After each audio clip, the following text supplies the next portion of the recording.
중국의 정말 큰 부동산 그룹 헝다가 또 미국의 법원에 파산 보호 신청을 했다. 컨트리 가든이라고 하는 굉장히 큰 건설사가 또 디폴트 위기를 맞이했다.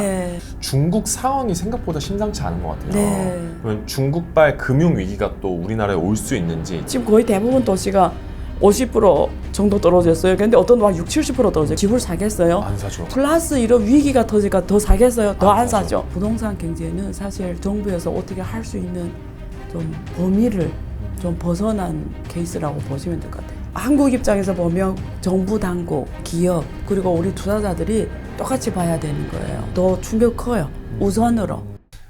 네, 요즘 어딜 가든 중국 경제 상황에 대한 얘기들을 굉장히 많이들 들으실 수 있을 건데요. 아마 저희가 모신 이분보다 중국 경제 상황에 대해서 더 잘 설명해 주실 분이 있을까라는 생각이 듭니다. 오늘 안유아 교수님 모시고 아주 좋은 이야기 들어보도록 하겠습니다. 교수님 안녕하세요. 네, 안녕하세요. 중국의 정말 큰 부동산 그룹 헝다가 또 미국의 법원에 파산 보호 신청을 했다. 컨트리 가든이라고 하는 굉장히 큰 건설사가 또 디폴트 위기를 맞이했다. 중국 상황이 생각보다 심상치 않은 것 같아요. 여러분은 아시는지 모르겠는데 헝다하고 삐고이웨 이제 중국에서는 삐고이웨이라는 이름입니다. 그래서 컨트리 가든 이 두 기업은 중국에서 부동산 1, 2위를 다투던 가장 대형 기업, 가장 큰 기업, 1등 기업. 우리나라로 따지면 어느 정도 기업이에요? 삼성전자처럼 보면 되죠. 그러니까 이미지로 따졌어. 우리가 그냥 상식적으로 생각할 때 이런 기업은 부도 안 할 것 같잖아요. 그렇죠. 아니 모든 시스템 다 갖추고 방대한 기업인데 어떻게 부도를 생각하겠어요. 근데 일단 헝다는 사실 재작년부터 되게 힘들어져서 정부 도움을 요청했고 작년에는 또 급격하게 나빠져서 올해 원래 살짝 돌아서야 되는데 왜냐면 코로나 다 풀렸으니까. 근데 올해 지금 3, 4월 조금 회복되는 것처럼 보이더니 엄청 나빠졌거든요. 부동산. 그래서 지금 회복될 기미가 안 보니까 부동산 경제는 사실 정부에서 어떻게 할 수 있는 좀 범위를 좀 벗어난 케이스라고 보시면 될 것 같아요. 근데 헝다가 중국에서 굉장히 큰 기업이잖아요. 근데 왜 미국에다가 파산 보호 신청을 하는 거죠? 이게 해외 달러 채권이에요. 그래서 해외 법인으로 진행한 거예요. 거기 소속이 그쪽인 거예요. 관할지가. 전 세계를 상대로 사업을 했고 주요 사업은 중국에 있는 기업이에요. 이 회사가 버지니 아일랜드에 회사 있어요. 장사는 중국에서 하는데 버지니 아일랜드에 있는 거예요, 회사가. 미국에? 본사. 그러니까 얘네들이 그룹 구조가 조세 회피 지역에 본사를 만들어놔요. 그다음에 나머지 지역은 다 계열사로 이렇게 쫙 해서 진출을 해요. 보통 다 그렇게 했어요. 중국 기업들이 해외 상장하기 위해서. 그래서 이 채권이 주로 달러 채권이잖아요. 달러 해외에서 발행한 채권. 그래서 미국에 파산 보호 신청을 냈죠. 파산 보호 신청이란 건 무슨 말이냐면 채권자들이 몰려와서 채권 조정 협의를 해서 채권 협상한 다음에 아니면 그걸 못 갚겠다고 파산하는 거잖아요. 근데 파산 보호 신청이란 거는 채권자들이 와서 무작위로 이렇게 괴롭히는 거는 좀 보호해달라는 거고 대신에 미국 정부에 나서서 조정 협의단을 만들어서 거기서 대표를 해서 구조조정 절차를 만들어서 이렇게 짝짝 가는 이런 걸 파산 보호라고 해요.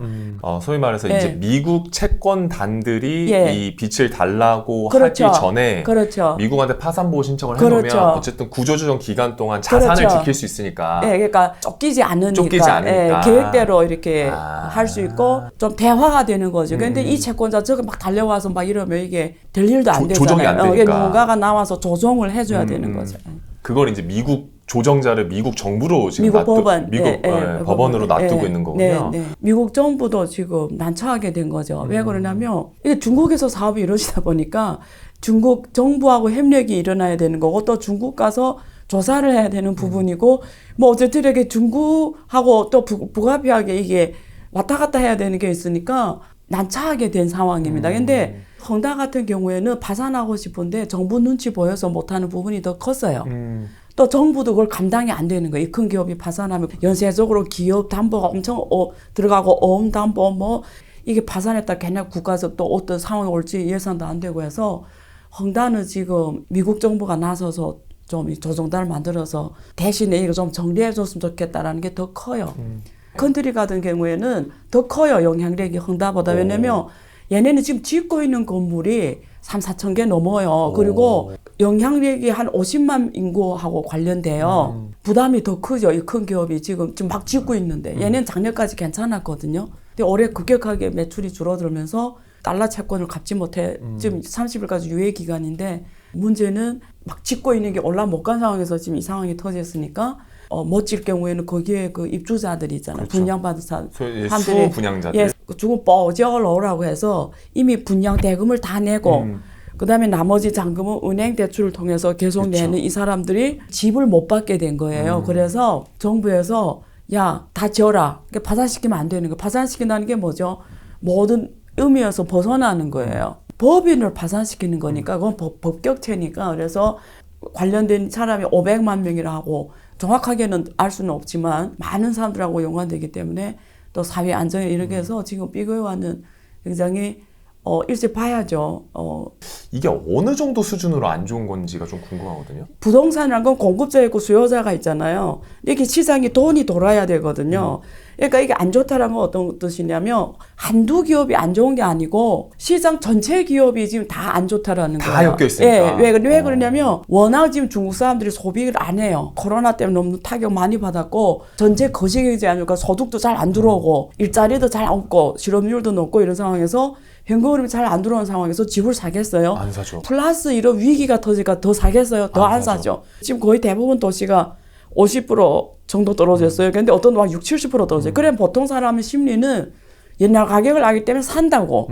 많이 떨어졌네 이러고. 그죠. 근데도 안 사는 거예요. 재무제표가 나쁜 기업들만 파산하는 게 아니고 좋은 기업들도 파산해요. 왜? 유동성이 문제가 생겨버려요. 현금이 안 들어오니까. 안 팔린 것도 문제지만 팔린 기업도 망한다는 거예요. 왜냐면 이게 결국 유동성이거든요. 기업 운영은 그 유동성이 막혀버리는 거예요. 중국이 경착륙이 왔다.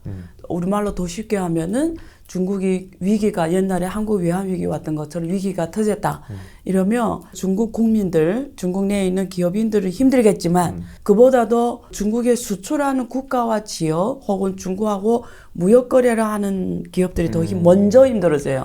왜냐면 생각해봐요. 중국 국내에서 기업하시는 분들, 중국 정부도 그렇고 먼저 뭘부터 줄이죠? 중국 사람들도 그렇고 해외 수입이거나 해외에서 뭐 하는 걸 먼저 줄일 거예요. 그렇죠. 중국 국내 거는 먼저 줄이지는 않을 거예요. 왜? 돈이 여유가 있을 때 해외 여행 가잖아요. 근데 별로 여유 없을 때는 국내 여행 하잖아요. 그렇죠. 그거하고 똑같게 해서 특히 한국처럼 일본처럼 유럽처럼 그런 데서 더 충격 커요. 우선으로. 그래서 이거는 한국 입장에서 보면 정부 당국 그리고 기업 그리고 우리 투자자들이 똑같이 봐야 되는 거예요. 중국 투자하고 상관없이 중국이라는 위기가 있으면 한국 주식시장에 반영이 돼요. 그걸 샥이라고 하죠. 외부 충격. 그래서 그런 면에서 중국 경제를 항상 것이 큰 흐름 모니터링 해야 될 필요가 있고요. 근데 지금 이제 중국 정부 얘기가 좀 나와가지고 궁금한 게 여쭤볼 게 오히려 중국 정부가 부동산 시장이 이렇게 망가지고 있는 걸 방조하고 있다, 놔두고 있다 이런 얘기도 제가 들은 적이 있거든요.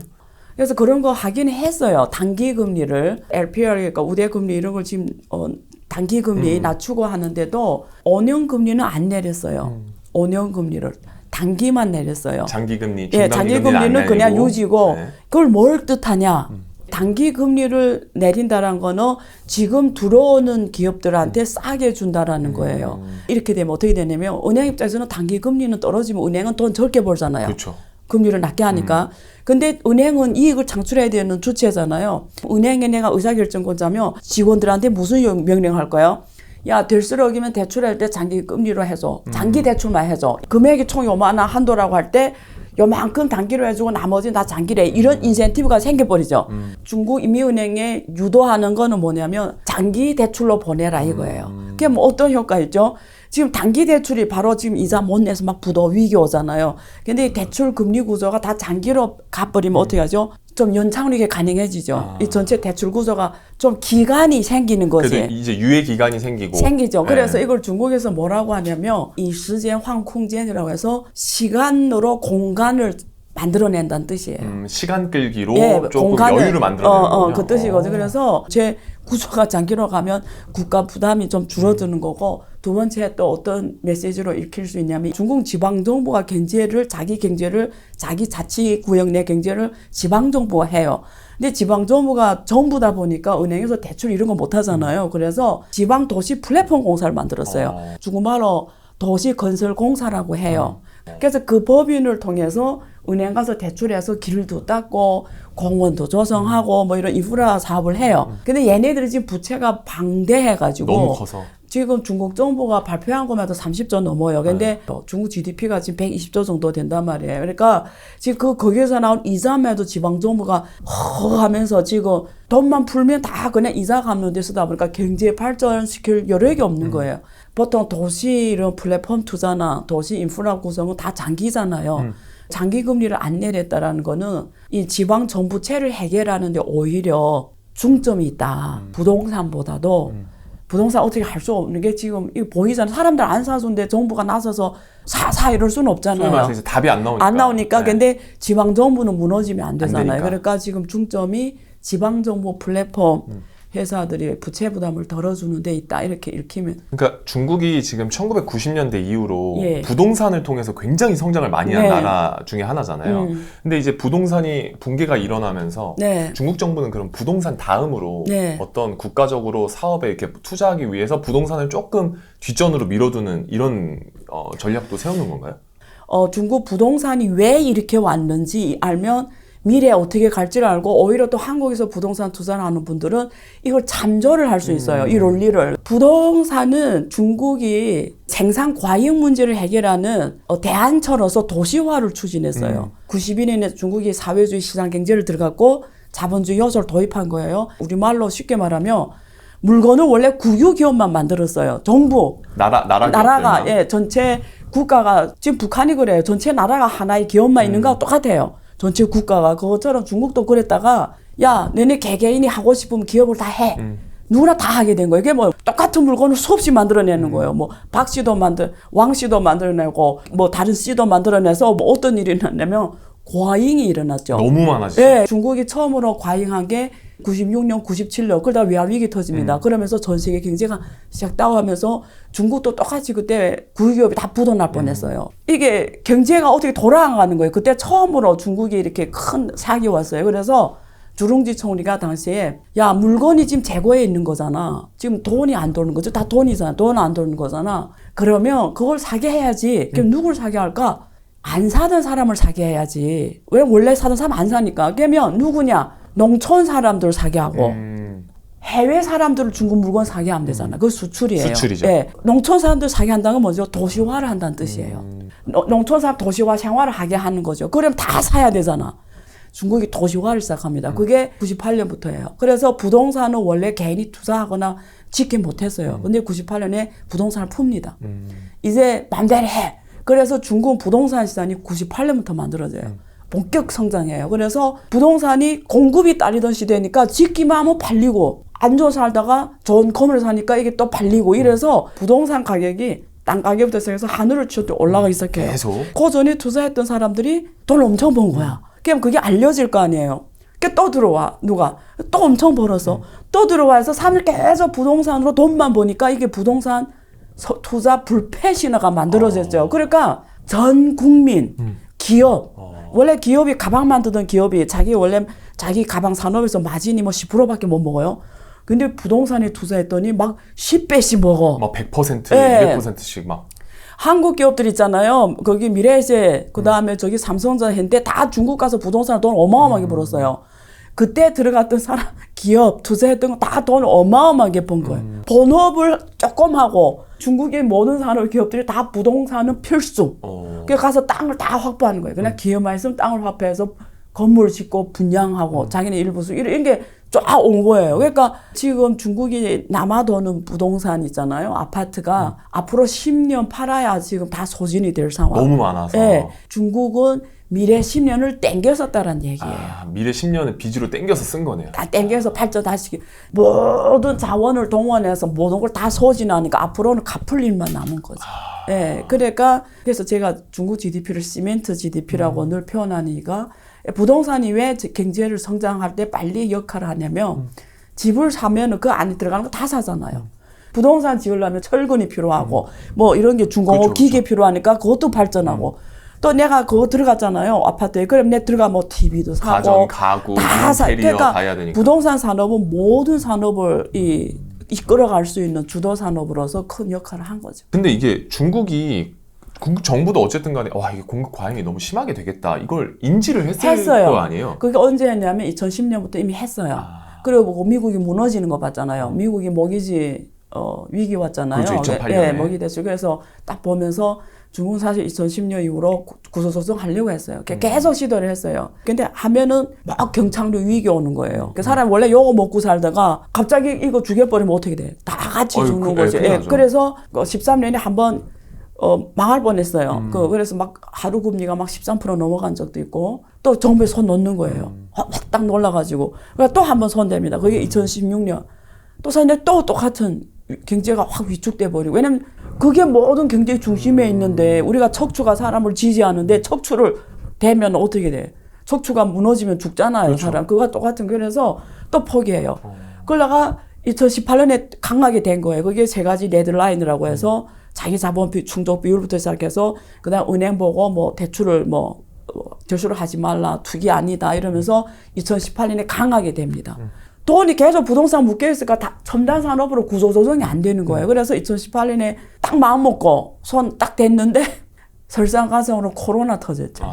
네, 그래서 코로나가 또 엄청난 재앙의 결과를 갖고 왔고 그게 지금 회복이 안 되고 설상가상으로 워낙 부동산 때문에 힘들어지는데 그래서 지금 이렇게 온 거죠. 근데 그럼 중국은 이제 부동산 말고 어쨌든 다른 산업들을 찾아야 되는 시기긴 하잖아요.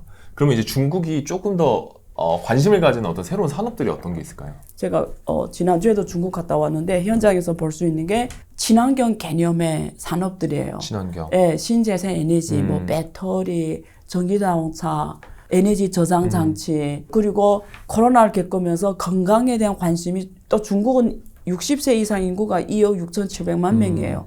이 사람들은 매일 관심이 딱 하나밖에 없어요. 건강. 어떻게 잘 먹고 행복하고 건강하게 오래 살까? 요것만 관심이 있어요. 디지털 헬스케어, 이 건강 산업들, 바이오 산업. 고령화 있잖아요. 일본, 한국, 중국이 제일 심하잖아요. 그렇죠. 이 세 국을 합해서 6억 넘습니다. 이런 쪽. 그래서 엄청 이쪽은 수요가 어마어마하게 바이오 산업은 어마어마하게 성장해요. 제약 산업. 중국이 지금 조금 떨어지는 게 예를 들면 한국에서 유산균이나 이런 거 많이 먹잖아요. 요즘에 사람들이. 건강기능식품들. 예, 근데 중국에서는 유산균 1인당 소비액이 지금 1위안도 안 돼요. 1위안이라는 게 한국 돈으로 170원 정도 돼요. 0.2위안밖에 안 돼요. 그러니까 전 세계에서 가장 낮은 수준의 이 바이오 제품 먹는 수준이니까 앞으로 이게 무궁무진하죠. 지금 이렇게 안 좋아진 이 중국 상황이 네. 나아질 거라고 보시는 건가요? 그거는 있어요. 저는 이렇게 해요. 투자랑은 한 국가 운명에 대한 베팅이라고 봐요. 당신 중국 주식 할 겁니까? 이 본질적 때문에 당연히 중국의 국가 운명을 어떻게 보내요. 그래서 국가 운명을 알려면 세계의 큰 흐름을 알아야 되는 거예요. 제가 이해를 시키려면 두 가지 측면에서 말씀드려요. 전 세계 글로벌 경제의 흐름을 먼저 말을 해줘야 돼. 미중 수교부터 얘기를 해야 돼요. 미중 수교 79년 1월 1일부터 수교했고 미국하고 수교했다는 건 중국이 미국 중심의 질서에 들어왔다는 거예요. 옛날에는 지금 북한처럼 지금 북한이 완전 단절돼 있었는데 북한 지금 세계 경제 질서에 못 들어왔잖아요. 저런 나라였는데 미국하고 수교하면서 미국이 형이니까 이 표현이 좀 과격할 수도 있는데 내가 만든 글로벌 체인에서 먹고 살아 뭐 이런 뜻이에요. 시스템 안에서 너도 한 역할을 해라. 그렇죠. 그러니까 미국 중심의 세계 질서적이 들어왔다라는 거고 그리고 2001년에 WTO에 가입을 한 거죠. 중국 내에서 돌아가던 경제가 WTO에 들어가면서 중국이 세계 공장으로 성장하게 됩니다. 그러니까 모든 물건이 이제 중국에서 다 만들게 되는 거죠. 중국 경제가 고속으로 성장하는 이 단계가 있어. 근데 2008년에 금융위기가 터지고 그래서 이걸 한 선상에서 놓고 부동산을 바라봐야 돼요. 한국 사람들은 한국에서 주로 살았잖아요. 뭐 미국과 공부한 분들도 많고 뭐 이래 글로벌 경험한 분들 많아요. 근데 우리가 평균을 말하는 거예요. 한국에서 본 게 다예요. 그리고 중국, 미국, 캐나다, 러시아 이런 나라들은 큰 나라예요. 큰 나라는 큰 나라 장점이 정말 분명히 있어요. 중국은 땅덩어리가 크고 인구 규모가 기본 14억으로 지금 줄어들고 있지만 어쨌든 뭐 이런 나라로서의 특징이 있어요. 뭐냐면 만물이 시들 때는 만물이 새로 태어나는 날이다 이렇게 썼거든요. 위기 와도 또 다른 데서는 꽃이 펴요. 주도 산업이 지금 힘을 못 쓰는 거잖아요. 그래서 부동산. 대가를 치러야 돼. 아까 말씀 미래 10년을 땡겼었어요. 그럼 지금 남은 일이 뭐예요? 대가를 치를 일밖에 안 남았어요. 중국 부동산 시가총액이 60조 달러 넘어요. 미국은 30조 안 되거든요. 중국이 지금 미국 GDP 한 70% 정도 돼요. 근데 지금 부동산이 가치가 미국에 지금 2, 3배 되는 게 말이 안 되는 거잖아요. 그렇죠. 그러니까 지금 부동산이 엄청 떨어져도 비싸요. 더 떨어져야 돼요. 손바닥도 양면이 있잖아요. 모든 일에는 좋고 나쁨이 있어요. 모든 불행은 다 이유가 있고 그걸 잘 이겨내면 내가 성장하는 큰 기회가 되거든요. 네. 중국은 어떤 기회가 지금 이번에도 내가 지난주에 갔다 왔는데 중국 시장에서 1위 하는 기업이 갑자기 유동성이 멈춘 거 버려요. 근데 그 기업이 다른 게 문제 없어요. 딱 지금 유동성이 멈춰버리면 왜? 돈이 안 돌아버리니까. 중국 물건 파고 어무로 봤잖아요. 근데 옛날에 경제가 잘 될 때는 한 3개월 내에 그게 돈이 들어왔는데 상대방 기업이 어려지고 6개월도 안 들어오고 10개월도 안 들어오고 이러면 매출은 크게 잡히는데 다 매출 채권인 거예요. 그렇죠. 현금은 안 들어오니까 어디에 묻어나는 거예요. 그렇죠. 이렇게 샥이 와서 순간 유동성이 문제가 생긴 거예요. 빨대 공장 갔어요. 빨대 있잖아요. 우리 이런 음료수 네. 빨대. 세계 1위 공장. 빨대 공장이. 네, 무슨 행주 세계 1위 공장. 뭐 예를 들면 한국에서 보기 힘든데 중국은 웬간하면 그냥 다 세계 1위 공장들이에요. 중국이 제조공장, 세계 제조공장이니까 세계 공장. 너무 크니까. 네, 이런 기업들. 예를 들면 평시에 한국 덩치로는 전혀 살 수 없는 기업들이 많아요. 근데 그래서 이제는 이런 두 가지 매물이 나오기 시작해요. 하나는 이게 1세대 창업자들이 중국은 제 나이대가 제일 부자가 많아요. 왜? 제일 좋은 시대를 살았어요. 마윈 정도 나이 이런 사람들은 돈은 많이 벌었어. 근데 기업도 탄탄해. 나빠서가 아니라 지금 또 경제도 막 샤겨오고 이러니까 난 이 김에 그러면 그냥 정리하고 은퇴 생활을 즐기겠다 이런 사람이 있어요. 그만하고 싶다. 예, 돈도 이미 많이 벌었으니까 기업을 비싸게 안 팔고 이렇게 그냥 빨리 탈고하고 나오는 것처럼 이런 기회가 있을 수 있고 아니면 이제처럼 잠깐 유동성이 생겨서 미래 산업인데 잠깐 유동성이 생겨서 어려운 기업들이 있어요. 평시에 같으면 문제도 안 생기는데. 그럼 그 미래 산업들이 어떤 게 있어요? 중국은 다 스마트 팩토리로 돌아가요. 공장들이. 그래서 디지털 헬스케어 쪽, 건강식품, 제약, 그리고 2차 전지, 배터리 쪽, 신재생 에너지, 친환경 관련 사업.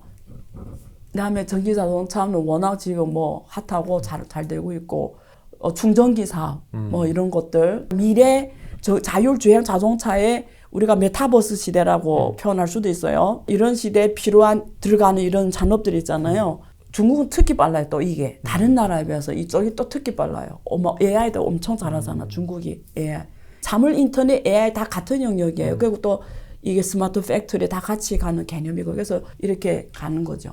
그러면 이제 당장에는 중국이 지금 부동산 위기가 있으니까 성과가 안 날 수 있겠지만 네. 좀 이런 류의 예. 바이오, 헬스케어, 스마트 팩토리, 예. 배터리, AI, 신재생 에너지의 중국 주식들을 조금 이제 눈여겨보면 네. 기회가 생길 수 있다. 예, 그래서 이런 의미에서 말씀드리고 싶어요. 혹시 이 방송을 보는 기업인이 있거나 미래 내 인생 커리어를 그림에 있어서 도움받고 싶은 분들이 있으면 여러분이 중국 투자하든 안 하든 공부하면 좋아요. 왜 그런지 알아요? 한국에서 볼 수 없는 데이터를 볼 수 있고요. 한국 기업들에서 볼 수 없는 이 글로벌 흐름이 보여요. 중국 기업을 보면. 공부하기 정말 좋아요. 한국은 농업이 있잖아요. 항상 FTA 보호산업이에요. 아시겠지만 그렇죠. 어느 나라가 FTA 한다면 농업은 항상 100% 무조건 보호산업이에요. 지키죠. 그거 안 되면 큰일 나잖아요.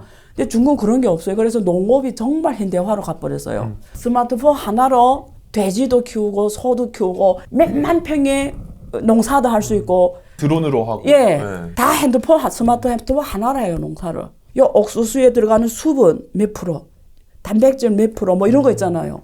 다 데이터로 오기 때문에 근데 이런 걸 보면은 여러분 미래를 이룰 수 있어요. 중국 주식이 또 싸요. 그런 면에서 중국 주식을 하나 사가지고 돈 벌면 더 좋죠. 너무 땡큐하죠. 돈 벌면. 근데 내가 우리 학생들한테 뭐라는지 알아요? 야, 니 5-6천 원의 커피 값이 중국 주식 특허를 제일 많이 갖고 있는 중국의 주식 하나 있어요. 3주 내지 4주 산다. 가격이 변하니까. 니 매일 중국의 1위 기업의 주식을 3개를 뱃속에 넣고 있다. 커피 마시지 말고 매일 새 주식을 산다고 생각해봐. 월 20일이잖아요. 투자일이 20일. 그러면 60주잖아요. 60주. 1년이면 720주. 2년이면 얼마야? 1,500주 거의 되잖아요. 1440주. 예, 되잖아요. 그거 한 3년, 10년 갖고 간다 생각해봐. 오, 어마어마하죠. 니 커피를 마시고 화장실 가면 끝날 일인데, 니가 그거 생각해봐. 그렇게 투자를 접근해봐. 이러면, 생각해보니까 되게 어렵다고 생각하고 되게 부담스럽다고 생각했는데 예를 주가 떨어져도 부담스럽지 않은 거. 어차피 내 커피를 마셔서 화장실에 보낼 이거 한 잔 아끼는 금액 정도니까. 아끼는 거잖아요. 그러면 부담스럽니까 이렇게 접근해야 돼. 네, 그러면 근데 이게 좋은 점 뭐냐면 돈을 투자하게 되면 좋은 점 먼저 공부를 하게 돼요. 그죠. 그 주식이면 잃지 않으려고. 여러분 주식 투자는 왜 해야 되냐면 여러분이 주식 투자 안 한 친구들과 같은 동창인데 안 한 친구와 한 친구 만나면 할 말이 없어요. 왜냐면 주식 투자 안 한 사람들이 너무 몰라. 아예 모르거든요. 아예 모르고 세상으로 들어가지도 모르고 대화도 안 돼. 근데 주식 투자한 사람은 돈을 설령 잃었을지라도 아는 게 되게 많아요. 그렇죠. 그럼 치매도 안 와요. 치매도 안 오고 머리가 계속 쓰기 해외 때문에 보니까. 예, 결국 미래의 흐름을 알아. 무식하지가 않아. 그러면 예, 방금 네. 이제 교수님께서 중국 1위 특허권 제일 많이 갖고 있는 기업이 있다고 했잖아요. 예. 유망하다라고 예. 생각이 드는 기업들이 좀 있을까요? 주식이라는 거는 펀더멘탈도 있지만 우리가 한 3년, 5년 길게 가면 아까 말한 이 책에서 말한 것처럼 시대에서 흐름에 따라가요. 중간에 올라갔다 내려갔다 가격은 해. 뭐 악재도 근데 있고 악재도 있고. 평균은 올라가. 시대에서 흐름 따라가. 근데 단기는 수익 낸다 보장 없어. 근데 말해줬는데 올해 말에 가서 엄청 손해봐서. 그게 그때 된다고 했잖아요. 이래. 근데 지금 나 손해봤다. 아, 그렇지. 그러니까 대부분 사람들이 말이 투자지 실제는 투기예요. 그냥 냅두죠. 예. 모르면서 하는 거예요. 누가 좋대서 하거나 어느 전문가가 추천해서 하거나 누구 말 듣고 하거나 이런 건 다 투기입니다. 첫째, 투기로 하면은 언젠간 돈 버는 것처럼 보여요. 제가 저를 피부 관리해주는 원장님 계시는데 주식 투자하거든요. 근데 그분은 기업에 뭐 펀더멘탈 이런 거 하나도 관심 없어요. 그냥 피부 관리 해주다가 시간 좀 나면 주식 놓고 뭐 샀다 팔았다 하거나 혹은 뭐 어딘데서 돈 확 벌면 뭐 내가 잘하네 막 이러고 나한테 막 자랑을 해요. 내가 전문가인데. 저는 사실 중국에서 처음에 파생 상품 투자부터 했어요. 그래서 거기는 큰 기관들, 큰 애들이 와서 노는 장소인데 저는 한 개인으로서 거꾸로 갔어요. 그래서 옛날에 저는 공대 출신이에요. 공대. 이쪽하고 아무 상관이 없는. 그러니까 아마추어로서 파생 상품 투자한 거예요. 막 기술적 분석 공부를 하면서. 그래서 중국의 대련 선물 거래 상품 거래소가 있는데 세계 1위 거래소예요. 대두가 세계 1위입니다. 그래서 그걸 하면서 돈도 벌었어요. 처벌어서 처음에 돈 엄청 벌었어요. 이게 뭐 착각하는 거. 와, 내가 어마어마한 천재구나 하면서 이제는 자기 감이 있어가지고 표현이래. 감이 있어서 이제는 안 잃는다는 거예요. 느낌이.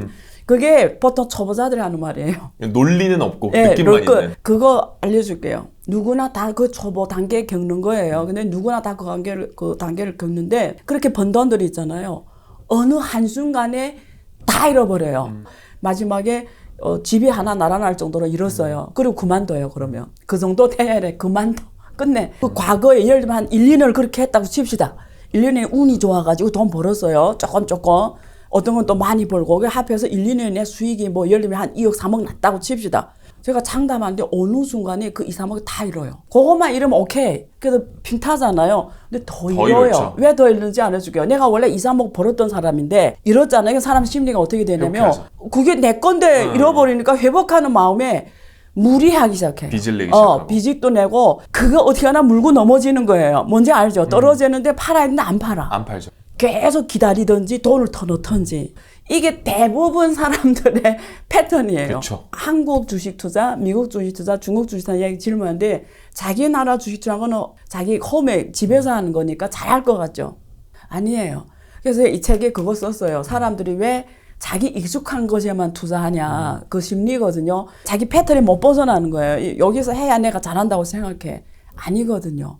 투자라는 개념으로 접근했을 때는 첫 번째 포인트는 뭐냐면 당신이 투자하는 게 뭔지를 알아야 돼 일단. 우리 백화점에 옷 사잖아요. 어떻게 사요? 입어보고 사잖아요. 그렇죠. 다 돌아보고 사잖아. 이렇게 어디 가사부터 막 올라가 딱 본 거 그 집에 들어가 딱 주셔야 하고 이런 온 사람 없죠. 어떻게 들어가서 비교해보고. 예, 비교해보고 돌아보고 발품을 팔아서 한 다음에 옷을 입는데 왜 주식 사거나 채권 사고 할 때는 그냥 턱턱턱턱 사냐고 뭔지도 모르고 자기 옷에 맞는지를 보고 사야지. 주식도 거기에 맞춤형이에요. 이 주식은 그 사람한테는 맞는 주식일지 모르지만 당신한테는 안 맞을 수 있어요. 왜? 차이가 어디서 오냐면 자본금 차이에서 옵니다. 여러분 삼성전자 주식이 지금 액면 분할해서 작아졌잖아요. 옛날에 250만씩 할 때 월급쟁이 할 수 있는 주식이에요. 못하는 주식이에요. 지금 2차 전지가 워낙 한동안 잘 나가버렸잖아요. 2차 전지가 막 100만, 200만짜리도 있고 뭐 몇십만짜리인데 이게 실제 월급쟁이들한테는 한 주식 사도 엄청 부담이잖아요. 그게 당신한테 맞는 주식인데부터 질문을 해야 되는 거예요. 어렵지 않네요. 하루에 그냥 예. 커피 한 잔 정도 그냥 아껴가지고 예. 중국 주식에다 그냥 내가 공부 좀 해서 섹터별 1위 기업에다 그냥 꾸준하게 예. 어차피 이 돈 내가 없어도 사실 크게 부담이 맞아요. 없는 돈이니까 맞아요. 그런 식으로 미래 흐름에다 좀 투자하는 게 그렇죠. 좋은 방법이다. 꼭 돈 번다고 들어가면은 오히려 돈 못 벌어요. 돈은 묘하더라고요. 추구하면 달아나요. 오히려 마음을 좀 편안하게. 예, 그리고 내가 나를 업그레이드 시킨다. 나라는 사람을 공부한다. 예, 나라는 사람을 좀 더 향상시킨다. 그러면 굉장히 재밌는 과정이 되는 거예요. 내 그렇죠. 인생이 재밌어지는 거잖아요. 그냥 사는 것보다. 그럼요. 교수님 말씀 들어보니까 중국이랑 한국의 가장 큰 공통점이 부동산으로 굉장히 많은 네. 돈이 몰려 있다는 네. 게 공통점인 것 같은데 그렇죠. 한국 부동산은 어떻게 될까? 비슷하게 될지. 그건 좋은 질문이에요. 왜냐면 여기 방송 듣는 분들이 주로 한국 분들이시잖아요. 그쵸. 부동산 투자는 금리에 베팅하는 거예요. 그러니까 내가 부동산 투자를 하면서 뭘 하는지도 모르고 대부분 사람들 해. 그냥 자, 636에 뭐 저 빌딩이 앞으로 가치 요것만 생각해. 부동산 투자의 본질은 금리에 베팅하는 겁니다. 그럼 결국에는 한국 부동산도 지금 중국 부동산이 조금 붕괴된 것처럼 예. 미래 갔을 때는 좀 붕괴될 가능성도 있나요? 왜냐하면 한국도 결국에는 네. 부채, 금융을 이용해서 네. 굉장히 부동산을 많이 그렇죠. 사잖아요. 한국 부동산 미래를 보면 한국 금리를 봐야 돼요. 금리. 일본만이 금리를 내렸어요. 근데 다른 나라는 미국이 금리를 올리니까 다 같이 따라 올렸어요. 올리죠. 왜? 아니면 돈이 다 빠져버리니까. 그래서 한국이 대표적인 나라예요. 그래서 금리 올리니까 한국 부동산 어떻게 됐어요? 지금 어마어마하게 지금 부동산이 안 좋잖아요, 현재. 그리고 한국은 이미 지금 조금 떨어졌죠. 아주 요 강남 이런 데는. 근데 저 지방은 거의 뭐 50% 넘게 떨어졌잖아요. 중국하고 똑같은 상황이 나온 거예요, 지금. 아, 이미 똑같은 상황이다. 예, 예. 인천만 가봐도 엄청 많이 떨어졌어요. 50%는. 그러니까 무슨 말이냐면 한국도 중국 은행들하고 똑같은 저축은행이나 이런 PF 대출을 엄청 했잖아요. 그쵸. 그래서 지금 다 한국도 똑같은 상황입니다. 중국하고. 지금 연장 안 해주면 부도입니다. 그래서 지금 전반적으로 연장을 해줘요. 부동산 투자하려면 큰 거시 흐름을 읽을 수 있고 금리 흐름을 읽을 수가 있어야 돼요.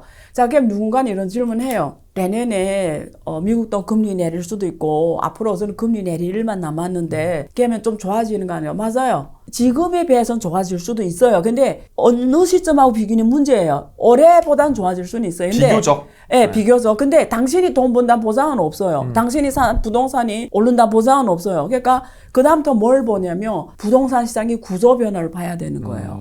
한국도 똑같이 고령화고 고령화라는 게 뭐예요? 이제 나이가 이제 많이 많은 들어요. 사람들이 네. 많은 사람 다 갖고 있잖아. 인생에 가질 거 다 갖고 아까 소비를 할 게 뭐 있어요? 없죠. 그러니까 소비가 이제는 이런 쪽이 안 오는 거죠. 미래는 이제는 많은 것들이 직접 만나서 안 해요. 비대면으로. 어제는 사무실도 이제는 그게 이제 일상화됐잖아요. 옛날에 재택근무를 할 수 없이 했잖아요. 아니에요. 이제 끝났는데 재택근무예요. 옛날에 사무실이 100평 필요했으면 지금 50평만 있으면 된다라는. 대부분 많은 업무는 재택근무로 되는 거예요. 그리고 다 메타버스에서 돌아가게 짤 수도 있거든요. 그러니까 전 세계적으로 이제는 하드적인 것보다 소프트적인 게 더 많아지고 아까 스마트 팩토리처럼 설계나 이런 게 더 중요하고 거기서 데이터나 이런 쪽이 더 핵심 가치 밸류 체인이 이런 쪽에 더 간다는 거예요. 이런 쪽에. 옛날에 부동산이 어떤 개념? 짓고 파는 개념이었어요. 짓고 팔고 분양받으면 대박치고 이런 개념이었잖아요. 이제는 부동산은 관리 산업입니다.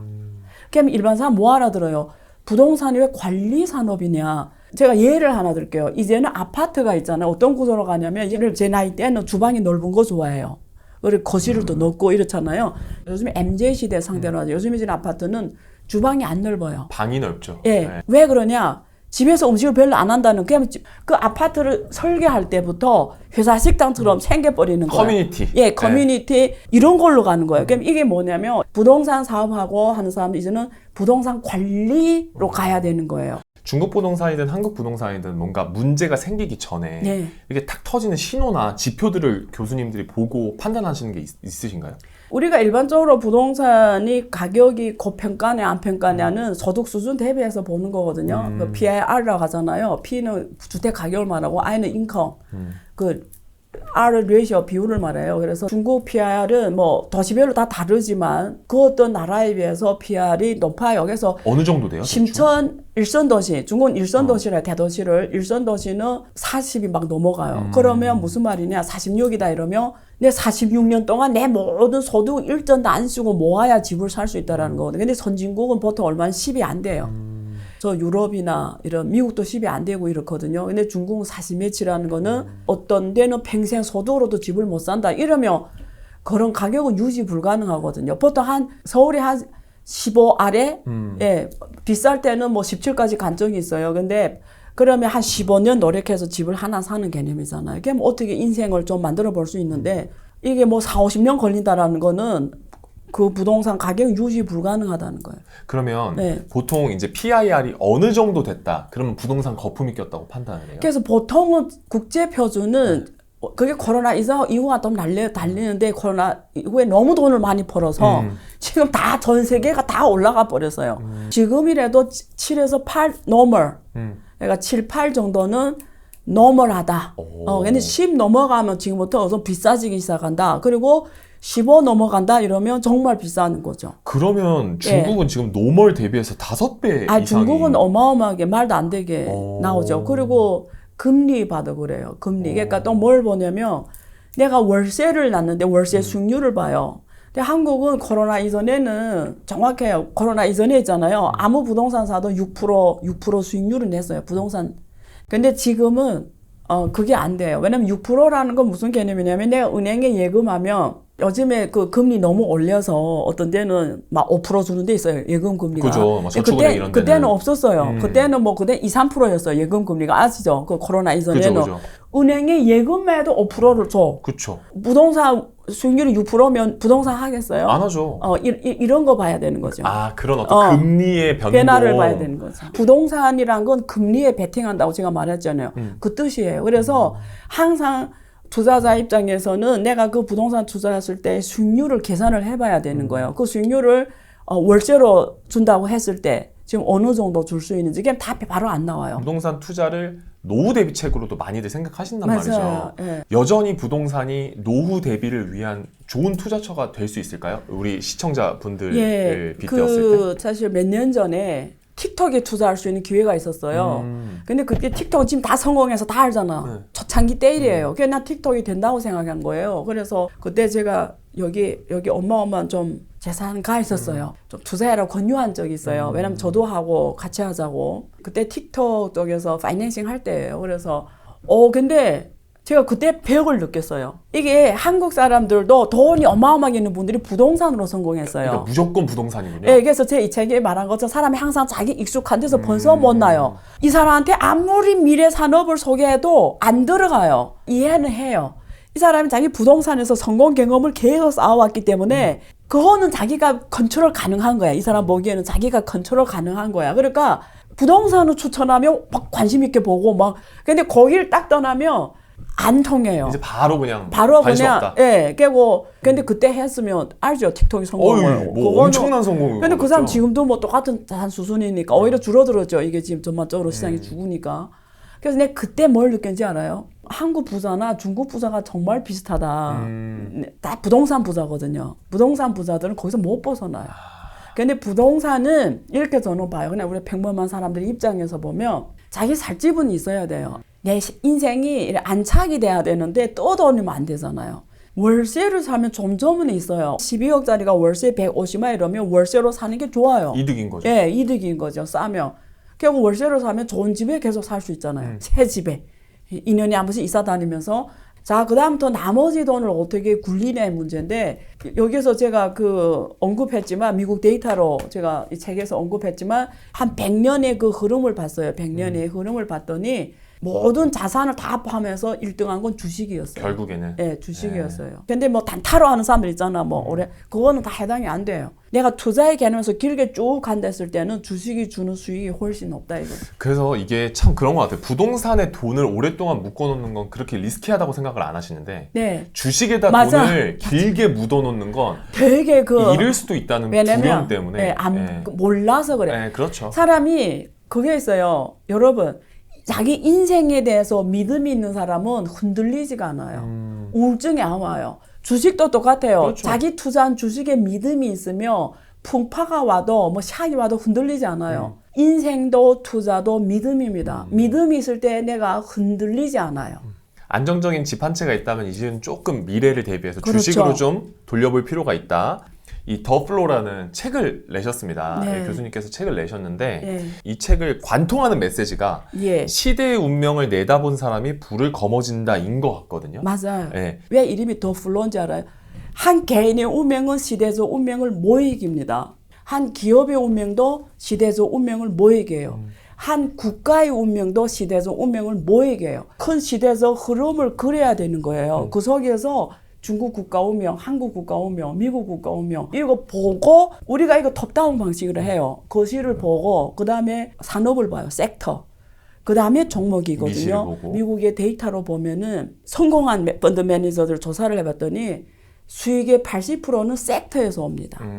20%가 종목 성정에서 와요. 그래서 내가 학생들한테 늘 이래요. 졸업할 때 질문이 애들은 그냥 생각도 안 하고 취직 공부해요. 그냥 대기업이면 돼요. 아무 대기업이면 돼요.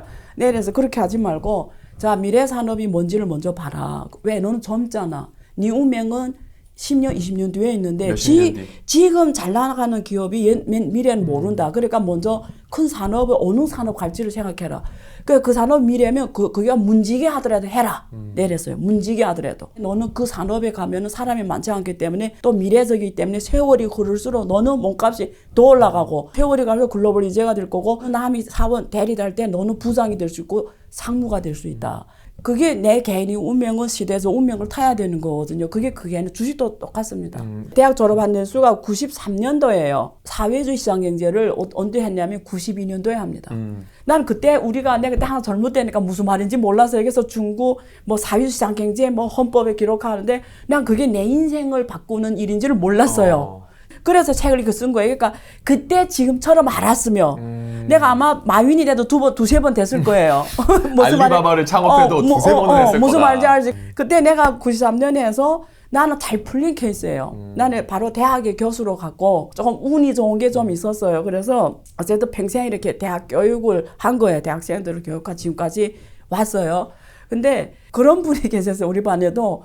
졸업했는데 취직이 안 되는 거예요. 이게 그때는 원래는 다 국가에서 이렇게 다 원래 이래 배정을 해요. 그러면 백수가 되잖아요. 마윈도 그런 케이스예요. 마윈이 있잖아요. 졸업을 했는데 취직이 안 됐어요. 근데 그때는 어디 가나 이렇게 외자 기업이면 성공한 거예요. 근데 외자 기업 그때 KFC 그 할아버지 치킨 있잖아요. 그때 들어와는 다 거기가 일하고 싶어 했어. 외국 기업에 외국 기업에. 취직하면. 그래서 23명 갔대. 그때 갔는데 한 명이 떨어지고 22명이 입학했는데 그 한 명이 마윈이 돼. 그래서 떨어진 게 오히려 잘 된 거네요. 그러니까 내 말이 그 말이야. 그러니까 마윈도 자기가 이런 시대적 운명에 놓일 줄을 생각하면 어제도 떨어졌어. 근데 그래서 막 길에서 막 장사도 하고 막 학생들한테 이렇게 개인 교사 별의별 다 하면서 이렇게 지탱하다가 이 사람 운명이 바뀐 게 야후 제리정 만납니다. 야후 창업자. 예, 그 사람이 항주 왔는데 이 사람이 대학을 영어학과를 다녔어요. 그래서 통역으로 하게 된 거예요. 그래서 알게 되면서 그 사람 때문에 미국에 현지 통역 가게 됐는지 어쨌든 갔는데 가서 인터넷 접한 거죠.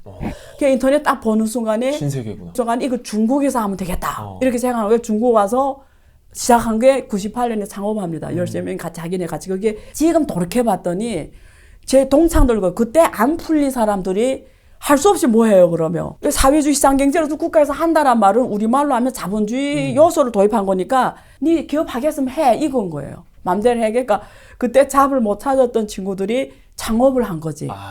근데 이 시대적 흐름으로 봤을 때 중국은 그때 공급이 딸리던 시대예요. 누구나 돈 벌던 시대. 그냥 하면은 성공하는 시대. 왜? 공급이 딸리니까. 아무렇게나 말해도 팔리는 시대. 없으니까. 그래서 그게 중국 경제가 그게 정확하게 97년까지 그렇게 옵니다. 굳이 똑똑하지 않아도 성공하는 시대. 시대 흐름을 탄 분들이 우연히 있을 타게 거고. 된 거죠, 우연히. 그 와중에도 안 탄 분들이 계시죠. 그러니까 내 같은 사람들이지. 내 같은 사람들은 대학에 들어가서 편안하게 월급 요만한 월급이 제가 기억에는 얼마냐면 380원. 여기도 한 5만 원, 6만 원으로 기억돼요. 근데 그걸 받고 계속 사는 거지. 아무 생각 없이. 경제는 고속 성장하는데 나는 어떤 과거의 프레임에 갇혀서 그렇죠. 그런 건 있어요. 맹예는 있어요. 그 뭐 성취감은 있는데 부하고는 상관없다는 거. 그러니까 계속 월급 받으면서 쭉 살았지. 근데 이 사람 뭐예요? 자기 모르고 시작한 거죠. 근데 중국이 고속 성장하는 그 흐름을 다 타버린 거죠. 92년부터 97년 그러다 외환 위기 딱 터지면 중국도 샥이 옵니다. 그래서 한번 조정하고 가요. 다시 2001년에 뭐죠? WTO에 가입하죠. 그렇죠. 그 다음부터 또 한 번에 고속 성장인데 그 성장과 앞에 성장은 수준이 다른 차원이 성장. 다르죠. 왜냐면 세계로 나갔으니까. 그렇지. 그 다음부터 세계적 기업이 나올 때가 2001년부터 나옵니다. 그때부터 알리바바가 나오기 시작하고. 그렇지. 이렇게 그래서 되는 거군요. 중국이 그 다음부터 세계적 성공이 나올 때 시작한 게 2001년 이후면서 그 다음부터는 세계적 기업이 되는 거예요. 그 다음 세계적 부자 순위에 중국 사람들 이름이 들어가기 시작하는 거예요. 근데 그 사람들 지금 보면은 특별히 똑똑한가? 아니라는 거예요. 그리고 지금 왜 이 부동산, 이 대단한 부동산이 지금 이렇게 막 파산하고 이러죠? 그 쉬자인 이런 사람들이 뭐 그때에 비해 지금 둔해졌어요, 머리? 아니죠. 오히려 그때에 비해서 풍파를 다 겪어서 얼마나 똑똑해졌겠어요. 근데 왜 지금 안 될까요? 시대의 흐름이 아니니까. 그게 그 말이에요. 근데 내가 정신 차리고 세상에 도리를 안 했을 땐 이 나이 먹은 거예요. 그러면 그때 네, 어쨌든 네. 시대를 잘 탄 분과 네. 시대를 안 타고 탄 그냥 분, 프레임 안에 있었던 분의 네. 교수님 생각하기에 좀 차이점이 어떤 게 있으세요? 가장 큰 차이점. 어마어마한 크죠. 일단 첫째, 계속 그 안에 있으면 무식해져요, 사람이. 그러니까 세상의 변화를 몰라요. 근데 대화를 하면 느껴져요. 더 슬픈 게 뭔지 알아요? 자기가 그렇다는 걸 몰라요. 그게 더 슬퍼요. 자기가 지금 어떤 상황이라는 걸 모르면서 이렇게 어쩌면 그게 행복할 수도 있어요. 근데 기업을 하거나 투자를 한 사람들은 이 사람 매일 생존 싸움 있잖아요. 기업하는 사람이 자기만 먹고 사는 게 아니라 그 기업에 일하는 사람하고 그럼요. 먹게 사는 거잖아요. 임금들을 다 주니까. 이 사람 매일 생존 위험에 처해 있잖아요. 그런 게 있잖아요. 동물들도 맨날 이렇게 생존 위험에 처한 동물들은 강하거든요. 간절함이 있으니까. 예, 간절함이 있으니까 강해지거든요. 그러면서 이게 항상 사람이 극한에 있을 때 성장하거든요. 극한에 있을 때 고통 겪으며 살지만 이 사람들은 성장한 거예요. 그리고 거기서 운까지 따라주면 삼박자가 맞춰서 세계적 부자가 되는 거죠. 그게 마윈이라는 성공 스토리였다는 거죠. 간절함의 차이가 있었다. 예. 근데 이제 교수님 지금 말씀을 예. 들어보니까 데이터라는 예. 얘기를 되게 많이 하시거든요. 맞아요, 그 맞아요. 책에도 되게 그런 얘기가 맞아요. 많이 나와 있단 예, 말이에요. 예. 근데 사실 개인이 예. 데이터를 가지고 맞아, 부를 맞아. 쌓는다? 맞아. 이게 무슨 의미예요? 데이터가 맞아. 왜 중요해요? 예를 하나 들을게요. 질문하셨으니까 데이터라면 일반 사람이 가슴에 와 닿지 않아요. 잘 모르겠어요. 근데 이런 생각해봐요. 페이스북, 우리 인스타그램 거기다 내가 글씨를 올리잖아요. 내가 자료를 올리잖아. 그럼 내가 안 올렸으면 걔네 존재해요? 안 존재하죠. 예. 근데 나한테 뭘 주죠?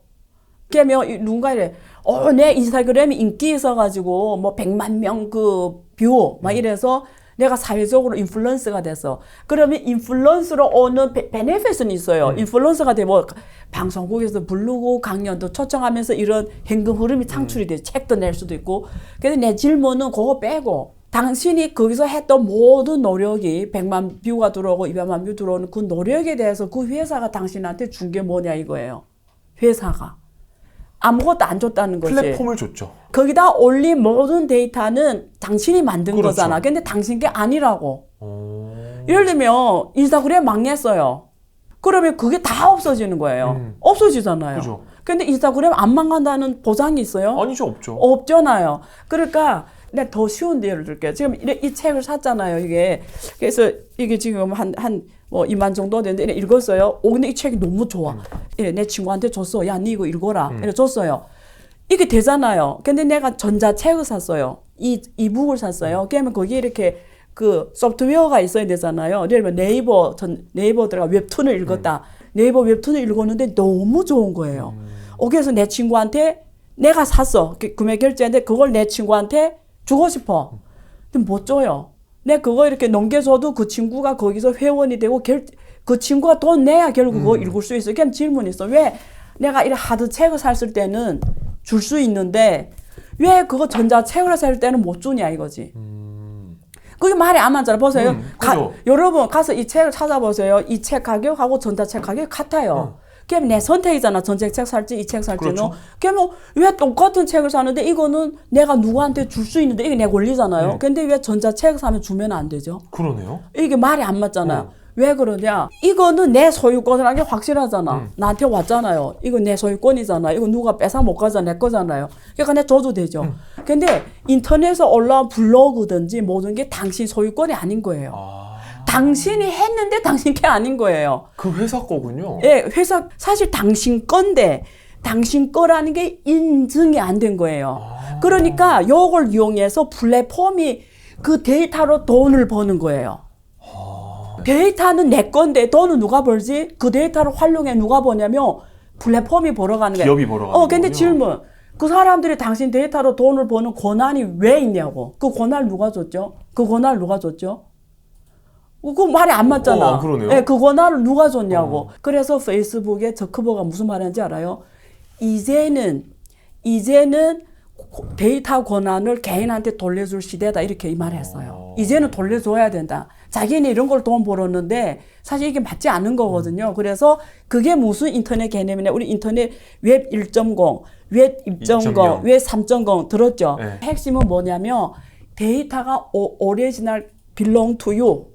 당신한테 속하고 당신이 그걸 통해서 수익 창출이 가능하게. 예를 들면 앞으로는 어떤 시대가 오냐면 블로그 내가 작성했잖아요. 블로그. 앞으로는 그런 설정이 가능해지겠죠. 예를 들면 블로그에 올린 글 혹은 인스타그램에 올린 글을 내가 데이터를 공유할 거냐 안 할 거냐에 따라 거기에 버튼이 생기겠죠. 그럼 여기다 내가 yes 하면은 거기에 수익이 얼마를 나한테 주도록 앞으로는 거기 옵션으로 들어가겠죠. 그러면 웹 3.0이 되는 거예요. 그러니까 예전에는 강제적으로 그냥 갖다 썼다면 예. 이제는 작성자에게 권한을 맡겨서 그렇죠. 이걸 공유할 건지 아닌지를 그렇죠. 개인이 선택할 수 있다. 그렇죠. 그다음 공유하면 그 공유에 따른 거기서 수익 창출이 났잖아요. 그것 때문에 어떻게 하면 거기에 얼마 줘야 되는 거죠. 그게 데이터 권한이 당신에게 있기 때문에. 그럼 개인의 입장에서 이거 부가 창출을 어떻게 할 수 있냐? 지금 유튜브 같은 경우에는 나도 지금 하고 있지만 안유아 경제 투자로 그냥 그 유튜브 나를 얼마 주면 얼마 받아요. 내가 어떻게 선택이 불가능해. 그냥 정한 게 룰이야.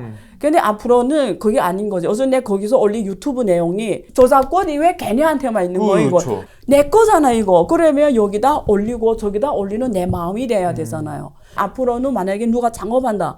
그러면 저작권을 독자들한테 주는 거죠. 그러면 너 여기서 올려도 되고 저기서 올려도 되고 그러니까 이게 앞으로 공유 시대가 오는 거죠.